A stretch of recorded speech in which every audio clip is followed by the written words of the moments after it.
नमस्कार मंडळी, आम्ही मालवणी या चॅनलवर मनापासून स्वागत आहे। हे बघा, आज मी आपणास केळफूल साफ कसं करायचं आणि भाजी कशी करायची साध्या सोप्या पद्धतीमध्ये ते आपणास दाखवणार आहे। चला तर मग आपण ही आता रेसिपी पाहायला घेऊया।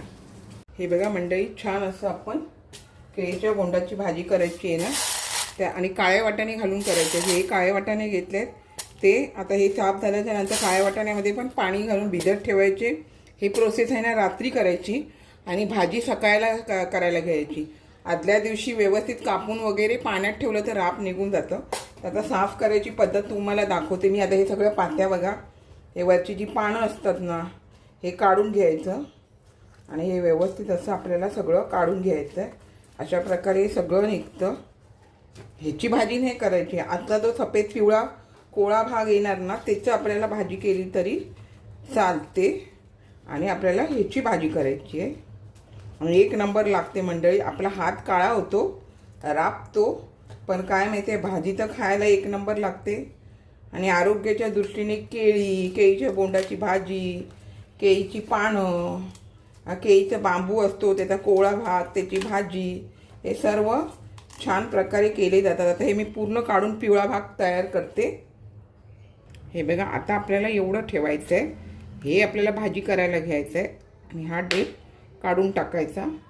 आणि आपल्याला तुम्हाला हे केळीचं आपलं जे केळफूल असतं ते साफ करायचं पण दाखवते, लक्षात घ्या। हा जो काढा म्हणजे कडक असतो दातासारखा, तो काढून घ्यायचा। आणि आता ह्याच्यात ते सफेदवालं ते पडलं तुम्हाला दाखवते। हे बघा, हे असं असतं सफेद, हे काढून घ्यायचं आणि हा कडक भाग असतो तो काढून घ्यायचा आणि आपल्याला ते साफ करायचं आहे व्यवस्थित। हे बघा, हे अशा पद्धतीमध्ये, हे पुन्हा दाखवते, हे बघा। आणि हा सफेद भाग, हे अशा पद्धतीत साफ करायचे। हे आपल्याला हे आणि हे दोन हे भाजीमध्ये घ्यायचं नाही, हे काढून टाकायचं आहे। आणि ह्याचा कोळ्या भागाचा ह्याचं पण भाजी करायची आहे, ह्या भागाची भाजी नाही करायची आहे। तर आता हे साफ करून घेते, मग आपण कापायला घेऊया। तर आपण प्रथम हे साफ करून घेऊया। हे बघा, आता आपण हे सर्व अशा पद्धतीत हे काळा देठ आणि हे सफेद असा पाणीदार भाग असतो ना, तो काढून व्यवस्थित असं साफ करून घेतलेलं आहे। आणि कापायला बरं पडतं म्हणून मी असं लाईनीत लावायची सवय आहे, त्याच्यामुळे आपल्याला कापून घेत असताना हे पहिलं मी तुम्हाला बोंड कापून दाखवते। कापत असताना पहिलं सुरीने किंवा तुम्ही कटरमध्ये घालून जरी कापलात ना तरी, आणि कापून झाल्यावर हे काळं काळं पडतं, अशा पद्धतीमध्ये तुम्ही कापून घ्या।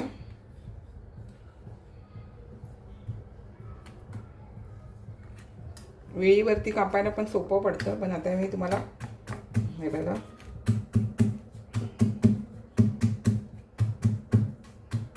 वेळीवरती पण असंच कापलं जातं। आता हे मी तुम्हाला सुरीने दाखवते, अशा पद्धतीमध्ये हे बारीक होऊन जातं।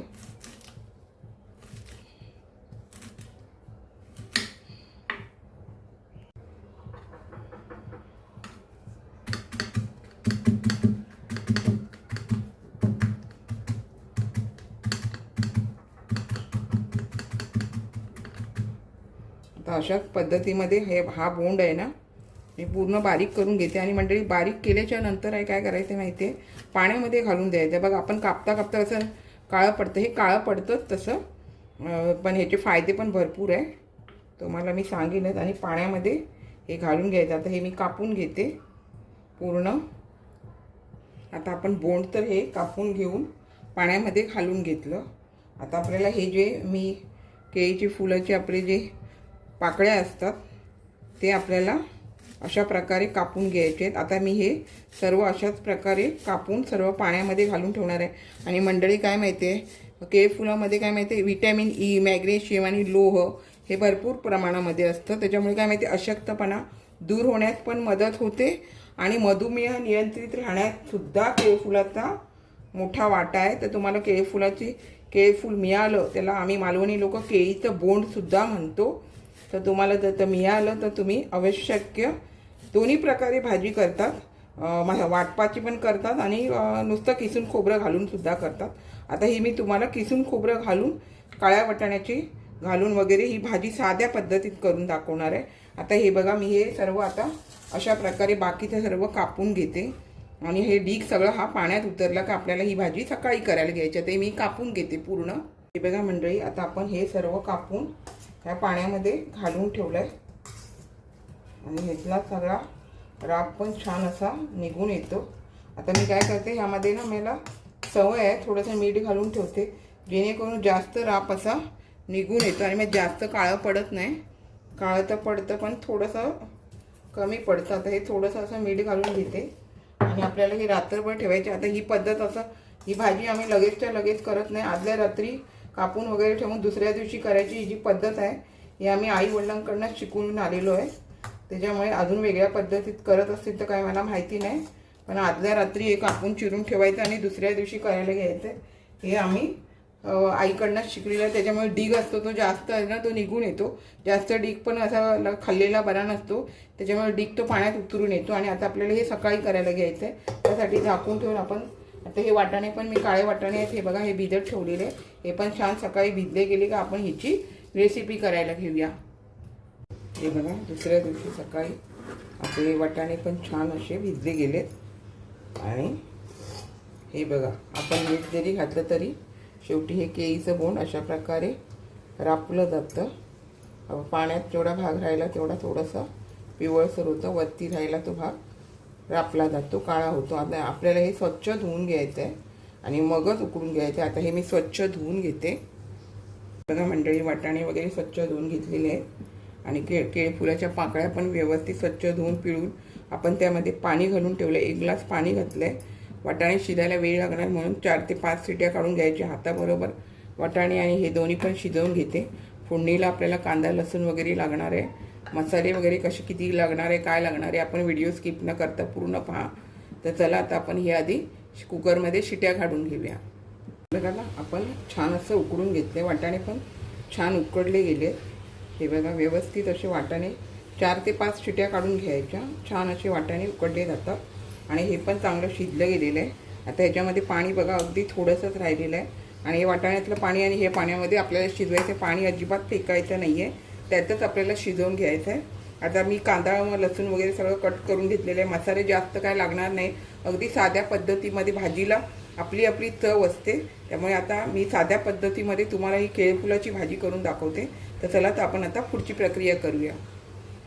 आता 1 पळी तेल घालून घेतलं आहे. त्याच्यामध्ये 7 ते 8 लसणीच्या पाकळ्या मी एकदम बारीक असं क्रश करून घेतलेलं आहे. चेचून घेतलं तरी चालेल. आणि आपल्याला आता लसूण थोडी भाजू द्यायची आहे. यामध्ये मी जिरा मोहरी याचा काही वापर न करता अगदी साध्या पद्धतीत करणार आहे. तर आता आपण हे व्यवस्थित भाजू देऊया. हे बघा लसूण आपली छान अशी भाजली गेली आहे, जास्त पण करपवत बसायची नाही. आता 1 कांदा आणि कढीपत्ता मी आता बरोबर कटरमध्ये कढीपत्ता पण क्रश करून घेतला, जेणेकरून काय होतं माहिती आहे, कढीपत्ता कोण बाजूला काढून टाकू शकत नाही, बरोबर पोटात जातो. कढीपत्ता आरोग्यासाठी फायदेशीर, त्याच्यामुळे कढीपत्ता बारीक करून घेतला. आणि आता कांदा आपल्याला थोडा नरम होऊ द्यायचा. त्यामध्ये आपल्याला टोमॅटोचा वगैरे अजिबात वापर करायचा नाही आहे. अगदी साध्या पद्धतीमध्ये आपण ही भाजी करतो आहे, खूप छान लागते. त्या भाजीला आपापली चव असते. आता हा कांदा थोडा नरम होऊ देऊया. हे बघा कांदा छान असा आपला नरम झालेला आहे. आता आपल्याला ह्यामध्ये मसाले घालायचे. मी बघा मालवणी मसाला 1.5 चमचा घेतलेला आहे, हिंग अर्धा चमचा, हळद अर्धा चमचा. इतर कोणतेच मसाले न घेता मी ही भाजी करत आहे. जास्त ताकझाक करायची गरज नाही, अगदी साध्या पद्धतीमध्ये ही भाजी छान लागते. तुम्ही नुसती पण खाऊ शकाल. एकदा करून तरी बघा ह्या पद्धतीमध्ये, सोप्या पद्धतीत. आता हा मसाला आपल्याला मिरची यामध्ये थोडंसं चांगलं व्यवस्थित याचा कच्चा पण दूर होईपर्यंत आपण जरा परतून ठेवूया. हे बघा कांदा लसूण मसाल्यामध्ये छान असे आपण आता परतून घेतले आहे. तशावेळी वाटाणे घालून घेतले. तुम्हाला कमी अधिक करू शकता तुम्ही. मी 1 मूठ जायसारखे वाटाणे भिजत घातलेले आहे. एका बोंडाला 1 मूठ जायसारखे वाटाणे बस होतात. आता आपण हे केळी फूलचं बारीक केलेलं उकडून घेतलेलं हे ह्यामध्ये घालून घेऊया. मंडळी तुम्ही ह्या पद्धतीत नक्की एकदा केळी फुलाची भाजी करून बघा.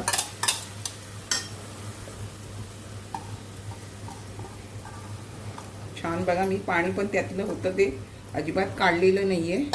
आणि त्याच भाजी पाण्यामध्ये आपल्याला ही शिजवून घ्यायची. जरी उकडली आहे ना तरी पण व्यवस्थित त्या पाण्यामध्ये शिजली ते बघा व्यवस्थित होतं. आणि हातावर आता मी ह्यामध्ये मीठ घालून घेणार आहे, म्हणजे मीठ वगैरे वाटाणा पिटाणा सर्व भाजीला व्यवस्थित लागून जाईल. बघा एकदम सोप्या पद्धतीत भाजी आहे, करून तर बघा तुम्ही नुसती खाल नुसती अशी भाजी होते ही. आता ह्या पाण्यामध्ये आपल्याला झाकण न मार, वाटाणे शिजलेले आहे, हे सर्व शिजलेले आहे आणि फास्ट गॅसवरच आपल्याला पाणी आटवेपर्यंत झाकण न मारता आपल्याला ही भाजी छान अशी शिजवून घ्यायची. पटकन होऊन जाते, काही वेळ लागत नाही. एकदा तुम्ही उकडून घेतलात ना तर भाजीला अजिबात वेळ लागत नाही. आता ही आपण छान पाणी कमी होईपर्यंत शिजवून घेऊया.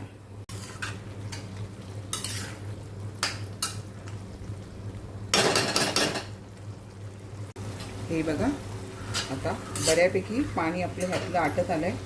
तुम्हाला भाजी करत असताना वर खाली मध्ये मध्ये परतून घ्यायची, जेणेकरून व्यवस्थित सर्व बाजूने मीठ मसाला लागला जातो. आता हे थोडंसं पाणी आहे ते पण आटून घेऊया आपण, कारण आपल्याला सुक्की भाजी करायची आहे केळफुलाची. हे बघा आता व्यवस्थित झालेली आहे. नंतर थंड झाल्यावर पण ती छान अशी सुकली जाते. आणि जास्त करून केळफुलाची भाजी करताना कोकण पट्ट्यामध्ये काळा वाटाणा वापरतात. तुम्हाला जर इतर कोणते कडधान्य वापरायचे झाले तरी तुम्ही वापरू शकता, किंवा चणा डाळ जरी वापरली तरी चालेल, किंवा नुसती तुम्ही भाजी केलात ना तरी चालेल. पण नुसती भाजी थोडीशीच होऊन जाणार, आळून जाते. आणि तुम्ही काळे वाटाणे घालून केलात ना तर एक नंबर अशी भाजी होऊन जाते. आता आपल्याला काय करायचं आहे, ह्या स्टेजला ओल्या नारळाचा कीस घालून घ्यायचा आहे. ओल्या नारळाचा कीस जो खोबरं कोण खात नसते त्यांनी शेंगदाण्याचा कूट घातला किंवा नाही घातलं तरी चालून जाते, भाजी छानच होते. नुसती कोथिंबीर घालून नंतर हे केलात ना परतून घेतलात तरी चालतं. आता आपल्याला व्यवस्थित खोबरं वगैरे ह्याला भाजीला खोबऱ्याला पण व्यवस्थित मीठ मसाला लागला गेला पाहिजे ना, तो थोडंसं आपण परतून घेऊया. हे बघा आता आपण हे छान परतून घेतलेलं आहे आणि मस्त अशी आपली भाजी झालेली आहे. खायला पण एक नंबर. नुसती खा किंवा चपाती भाकरीबरोबर जरी खाल्लात, वरण भाताबरोबर खाल्लात तरी भाजी छानच होते. आता आपण गॅस बंद करून घेऊया. कोथिंबीर असेल तर घाला, नसली तरी नाही घातली तरी ही भाजी बिना कोथिंबीरची पण छानच होते, असेल तर घाला. तर हे बघा आता मस्त अशी मी कोथिंबीर घातलेली आहे. आपण पण केळफूल मिळाले तर अशा पद्धतीमध्ये एकदा साध्या पद्धतीत भाजी करून बघा, भाजी एक नंबर लागते. चपाती भाकरी कशाबरोबर जरी तुम्ही नुसती खाल्लीत तरी तुम्हाला ही केळफुलाची भाजी आवडेलच. फायदेशीर आहे आपल्या तब्येतीसाठी, म्हणून तर तुम्ही आपण नक्की करा. बघा मंडळी, छान अशी मी आपणास केळफुलाची भाजी करून दाखवलेली आहे. अशाच नवनवीन रेसिपी किंवा इतर व्हिडिओसहित मी आपणास कायम भेटतच असते. आपण माझ्या चॅनलला लाईक, शेअर, सबस्क्राईब, हाईप करायला विसरू नका. चला तर आता इथेच थांबते. मस्त खा आणि स्वस्थ राहा. आपण माझे व्हिडिओ पूर्ण पाहता त्याबद्दल मनापासून खूप खूप धन्यवाद.